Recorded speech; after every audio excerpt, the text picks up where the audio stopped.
Friends, आज हम लोग यूजीसी नेट जेआरएफ के एक बहुत ही इंपॉर्टेंट टॉपिक इंडक्टिव और डिडक्टिव रीजनिंग को एक्सप्लेन करेंगे। यह टॉपिक इतना ज़्यादा इंपॉर्टेंट है कि यूजीसी नेट जेआरएफ ने इसको अपने 3 सेक्शंस लॉजिकल रीजनिंग, रिसर्च और हमारे टीचिंग वाले सेक्शंस में इसको क्या किया है, यूटिलाइज किया है। तो सबसे पहले हम देखते हैं इंडक्टिव क्या होता है, उसके बाद हम लोग डिडक्टिव को समझेंगे और इस पे आए हुए यूजीसी नेट जेआरएफ के जितने भी सवाल होंगे हम लोग उसको क्या करेंगे, इसके माध्यम से सॉल्व करेंगे। तो सबसे पहले हम लोग देखते हैं कि इंडक्टिव। तो जो हमारा इंडक्टिव है, इंडक्टिव मेथड जो है, जिसको हम लोग अप्रोच भी कर सकते हैं, मेथड या अप्रोच जो होता है, इंडक्टिव अप्रोच क्या होता है इसको समझना है और इसमें हम लोग चीजों को क्या करते हैं और कैसे करते हैं इसको देखने का कोशिश कीजिए। तो इंडक्टिव में हम लोग क्या करते हैं, सब्जेक्ट मैटर को इंटीग्रेट करते हैं, समझने का कोशिश कीजिएगा। इंडक्टिव में हम सब्जेक्ट मैटर को क्या करते हैं, इंटीग्रेट करते हैं और कोई भी चीज इंटीग्रेट तभी होगा जब उसमें क्या दिखेगा, यूनिफॉर्मिटी आएगी। बात समझने का कोशिश कीजिएगा कि किसी भी सब्जेक्ट मैटर में इंटीग्रेशन तभी पॉसिबल है जब उसमें यूनिफॉर्मिटी होगी, यानी समरूपता होगा।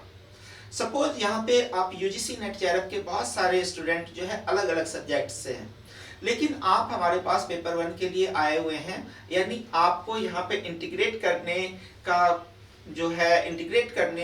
का जो प्रयास किया गया है, या आप जो एक दूसरे से यहाँ पे इंटीग्रेट हुए हैं, यानी आप जो जगह अलग अलग जगह से आप यहाँ पे आकर करके इकट्ठा बैठे हुए हैं, तो यह संभव हो पाया किसके कारण, यूनिफॉर्मिटी के कारण। और वह यूनिफॉर्मिटी क्या है, हमारा पेपर 1। तो हम जानते हैं कि यूजीसी नेट जेआरएफ का जो पेपर 1 है वो हमारा पेपर क्या होता है, कॉमन होता है। ये लोगों को क्या कर रहा है, इंटीग्रेट कर रहा है, यानी एक जगह पे हमारे संस्थान में आप लोगों को क्या कर रहा है, जमा कर रहा है। तो फ्रेंड्स, यहाँ पे हम लोग देखें, सबसे पहला इंपॉर्टेंट कॉन्सेप्ट देखें कि इंडक्टिव क्या होता है। तो इंडक्टिव का सबसे पहला कॉमन विशेषता है, ये चीजों को क्या करता है, इंटीग्रेट करता है, यानी आप चीजों को क्या करता है, जोड़ता है। इंटीग्रेट करता है मतलब जोड़ता है, और इस इंटीग्रेशन का आधार क्या होता है, यूनिफॉर्मिटी होता है। बिना यूनिफॉर्मिटी का आप चीजों को इंटीग्रेट नहीं कर सकते। सिंपल सा बात है। आप में जो अलग अलग तरह की क्वालिटी है, जैसे यहाँ पे यूजीसी ने भी पूछा है कि आपका ह्यूमन नेचर्स जो है उसमें यूनिफॉर्मिटी के कारण ही इंडक्शंस होता है। तो ये स्टेटमेंट हमारा क्या है, सही है। सिंपल सा बात। तो यूनिफॉर्मिटी इंटीग्रेशंस जो है वो पॉसिबल है यूनिफॉर्मिटी के कारण। जैसे कि हम लोग देखते हैं कि हर इंसान का अपना अपना स्पेसिफिक क्वालिटी होता है, हर आदमी का अपना अपना विशेष गुण होता है, स्पेसिफिक क्वालिटी होता है, विशिष्ट गुण होती है। तो वो विशिष्टता के कारण वह जो है विशिष्ट है। हर इंसान आप देखते हैं, चाहे आप हो, अलग अलग तरह के इंसान जो है अलग अलग विशेषताओं को क्या करते हैं, धारण किए हुए हैं, और यह अलग अलग विशेषताएं लोगों को क्या कर रही है, इंटीग्रेट कर रही है। दोनों उसको क्या कर रही है, इंटीग्रेट कर रही है। और इंटीग्रेशंस क्या है, अलग अलग इंसान क्या हो रहे हैं, स्पेसिफिक है, और वह इंटीग्रेट हो पा रहे हैं यूनिफॉर्मिटी के कारण। और वह इंटीग्रेशंस क्या है कि सारे इंसान क्या है, आपके मॉर्टल हैं, यानी सारे आदमी क्या है, मरणशील है। अलग अलग विशेषताओं को धारण करता है, कोई कुछ जानता है, किसी दूसरे फील्ड में एक्सपर्टीज है, उसका अपना स्पेशलाइजेशन है। तो यानी इंडक्टिव जो है ना, विशिष्ट से क्या करता है, किसी विशिष्ट से चीजों को क्या बना देता है, आपको जनरलाइज करता है उसको, यानी साधारणीकरण होता है, या आप कह सकते हैं यूनिवर्सलाइजेशन होता है। हम जानते हैं हर आदमी की अपनी अपनी विशेषता है, हर ह्यूमन बीइंग का क्या है, अपना अपना विशेषता है, हर आदमी अपने आप में स्पेसिफिक है, लेकिन सब में कॉमन पॉइंट क्या है। तो कॉमन पॉइंट जो होता है वो हमारा क्या है, वो मॉर्टेलिटी होता है। मॉर्टेलिटी यानी हर आदमी को क्या है, मरना है। सिंपल सा कॉन्सेप्ट ये यहाँ पे आपको कह रहा है। इंडक्टिव जो है ना, जो कॉमन चीज है, अलग अलग डाइवर्सिफिकेशंस में, अलग अलग चीजें में जो डाइवर्सिफिकेशंस है, हम जानते हैं इंडिया एक डाइवर्सिफाइड कंट्री है, लेकिन उसको इंटीग्रेट कौन करता है, उसको इंडक्टिव कौन बनाता है। तो इंडक्टिव कौन बना रहा है, तो डेफिनेटली इंडक्टिव कौन बना रहा है, तो उसकी यूनिफॉर्मिटी, जो उसकी समरूपता है, जैसे हम देखते हैं समरूपता क्या है, एक ही हमारा नेशनल फ्लैग है, एक ही आपका क्या है कॉइन्स एंड करेंसी है, एक ही हमारा कॉन्स्टिट्यूशन है। तो कहने का मतलब क्या है कि देश में अलग अलग तरह के कल्चर है, लेकिन उसको इंडक्शंस कौन प्रोवाइड करता है, उसको इंडक्टिव कौन बनाता है, तो उसकी जो कॉमन फीचर्स हैं। तो इंडक्टिव क्या करता है, उसके कॉमन फीचर्स को क्या करता है एक जगह पे लाने का काम करता है, यानी चीजों को क्या करता है यूनाइट करता है, चीजों को क्या करता है यूनिफॉर्मिटी के कारण क्या करता है एक जगह लाने में क्या करता है पॉसिबल बनाता है। तो सिंपल सा कॉन्सेप्ट है, इंडक्टिव अप्रोच जो है स्पेसिफिक से क्या कर देता है, तो स्पेसिफिक से उसको क्या बनाता है कॉमन बनाता है। और स्पेसिफिक से कॉमन बनाने की जो प्रक्रिया होती है उसमें हम लोग क्या क्या करते हैं उसको भी आप समझने का कोशिश कीजिएगा कि जो हम देखते हैं कि आपका हर इंसान का अपना अपना स्पेसिफिक क्या है अपना क्वालिटी है, स्पेसिफिक क्वालिटी हर इंसान का अपना अपना क्वालिटी है, स्पेसिफिक क्वालिटी है, लेकिन उसको एक इंडिकेशंस देता है, उसको एक इंटीग्रेट करता है, यानी उसको क्या करता है यूनिफॉर्म करता है, और यूनिफॉर्म करता है और यूनिफॉर्मिटी उसमें पॉसिबल हो पाती है, यानी इंडक्शंस पॉसिबल हो पाती है, इंडक्टिव पॉसिबल हो पाती है। वह किसके कारण पॉसिबल होती है, यूनिफॉर्मिटी के कारण। यानी ये क्या है यूनिफॉर्मिटी, यानी उसमें जो कॉमन पॉइंट उसको ला करके उसको क्या करती है उसको जनरलाइज कर देती है, और जनरलाइज यानी उसको क्या करती है यूनिवर्सलाइज करती है। यानी इंडक्टिव का एक बहुत ही इंपॉर्टेंट फीचर्स है, स्पेसिफिक से उसको क्या बना दिया गया जनरल बना दिया गया, यानी यूनिवर्सलाइज बना दिया गया। तो इस प्रोसेस में हम लोग क्या करते हैं, तो सबसे पहले हम चीजों को क्या करते हैं ऑब्जर्व करते हैं। किसी भी चीज को स्पेसिफिक से जनरल बनाने के लिए आप क्या करते हैं सबसे पहले उसका अवलोकन करते हैं, उसको ऑब्जर्व करते हैं। ऑब्जर्व करने के बाद आपको क्या दिखता है एक पैटर्न उसके अंदर दिखने लगता है कि इसमें ये सिमिलरिटी है, ये कॉमन पॉइंट है। इस पैटर्न के बाद आप क्या करने लगते हैं उसमें एक हाइपोथेसिस तैयार करते हैं, एक परिकल्पना आपके मन में तैयार होता है, और उसके आधार पे आप क्या बनाते हैं एक थ्योरी बनाते हैं, और ये थ्योरी क्या हो जाता है आपका जनरलाइज हो जाता है, यानी क्या हो जाता है आपका यूनिवर्सलाइज हो जाता है। तो सिंपल सा फंडामेंटल चीज है कि इंडक्टिव अप्रोच थ्योरी बनाने का काम करता है, लॉ बनाने का काम करता है, प्रिंसिपल्स बनाने का काम करता है। तो आप देख रहे हैं कि इंडक्टिव अप्रोच कितना बेहतरीन अप्रोच है, यानी एक तरह का इंटीग्रेशंस देता है, एक तरह का चीजों को इंटीग्रेट करता है। इंटीग्रेशंस तभी पॉसिबल होता है जब उसके अंदर क्या मिलता है यूनिफॉर्मिटी आती है। बिना यूनिफॉर्मिटी का इंडक्शन संभव है ही नहीं।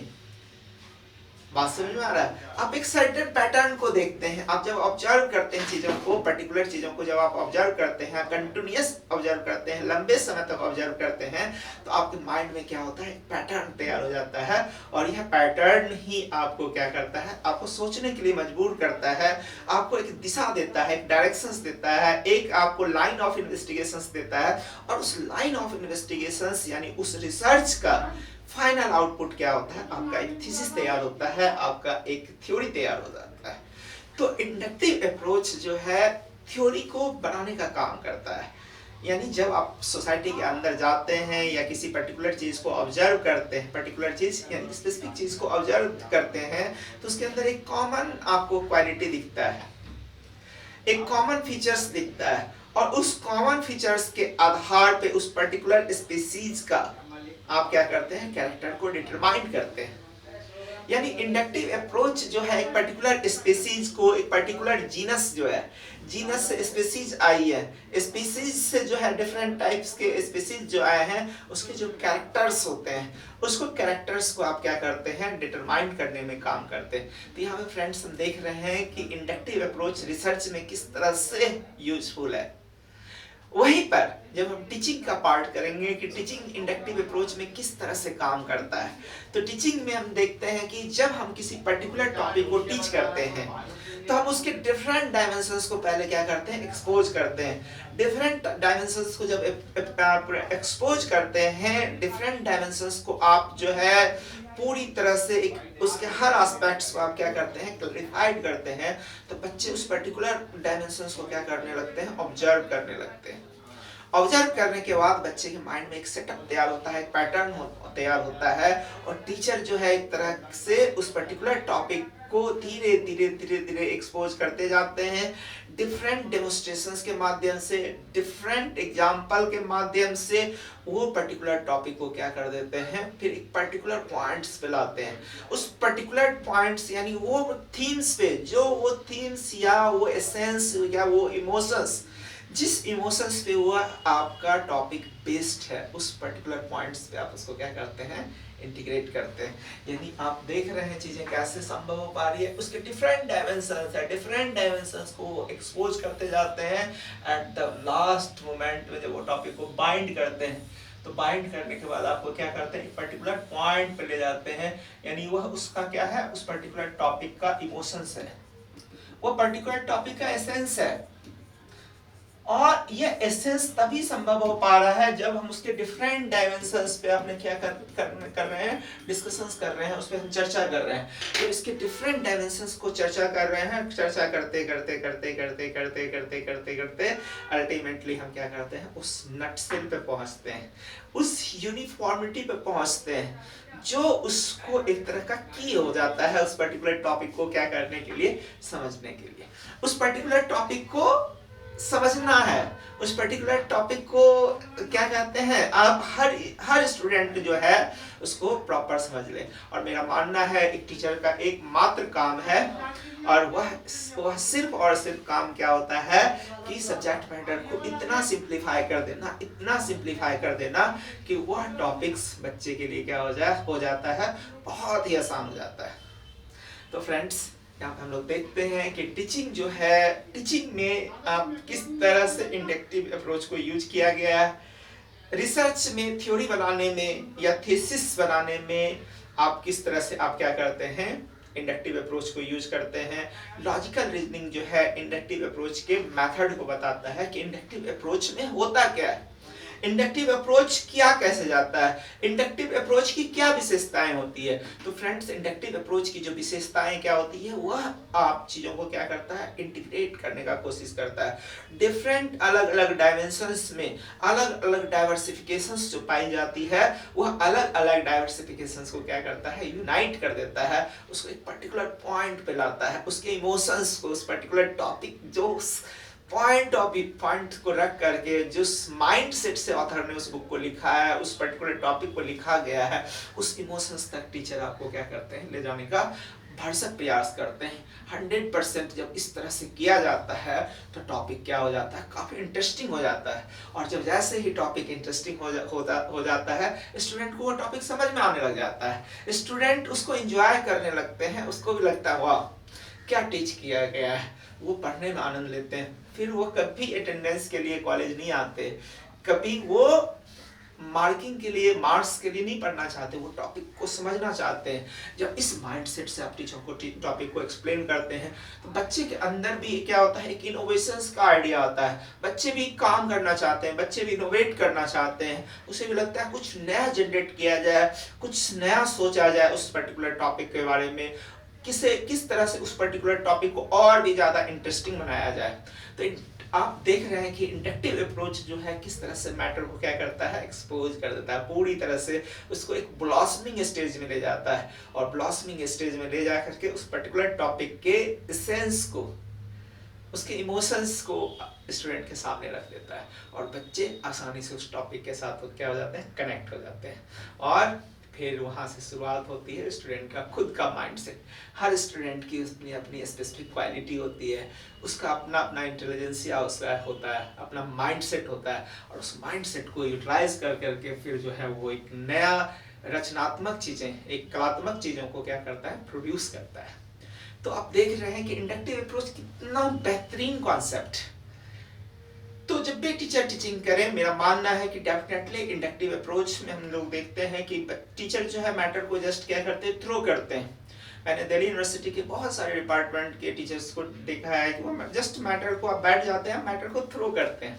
बट मेरा मानना है कि मैटर को थ्रो नहीं करना है, मैटर को एंजॉयबल बनाइए, मैटर को इंटरेस्टिंग कीजिए।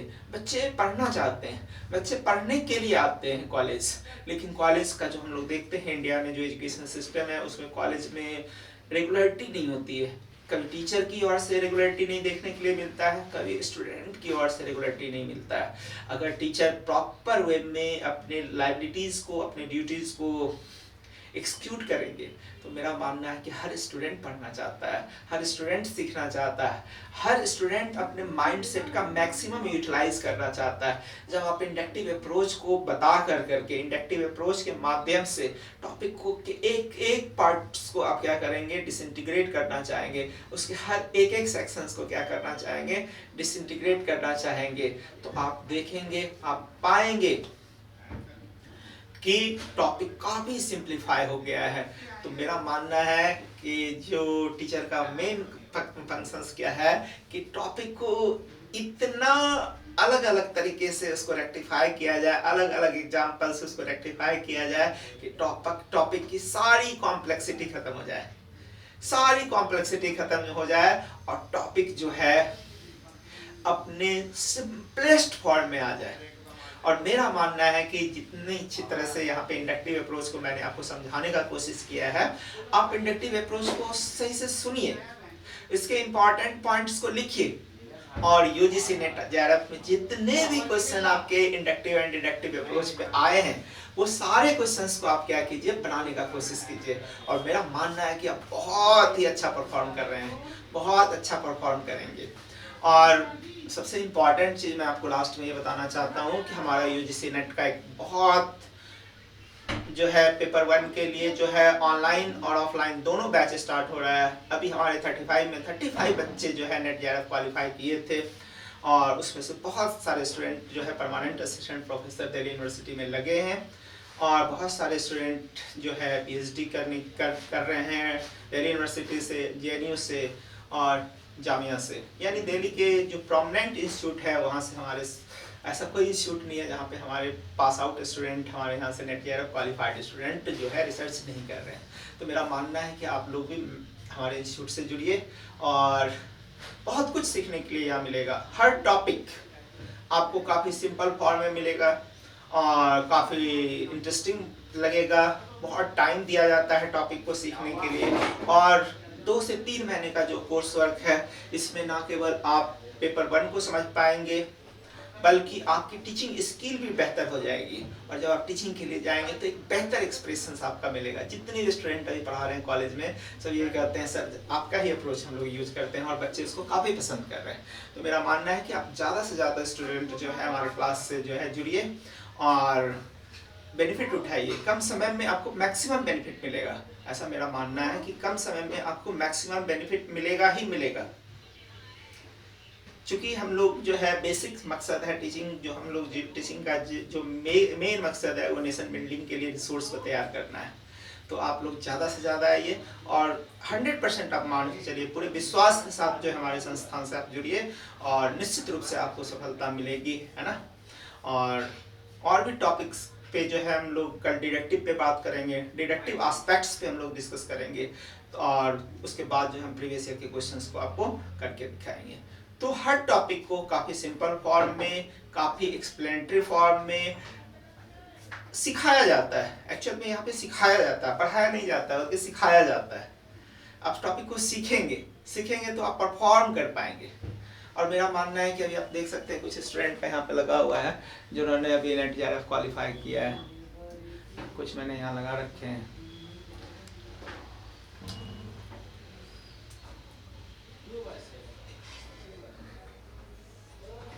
तो आप देख रहे हैं कि बहुत सारे स्टूडेंट जो अभी क्वालिफाई किए हैं उन सबको आप देख सकते हैं।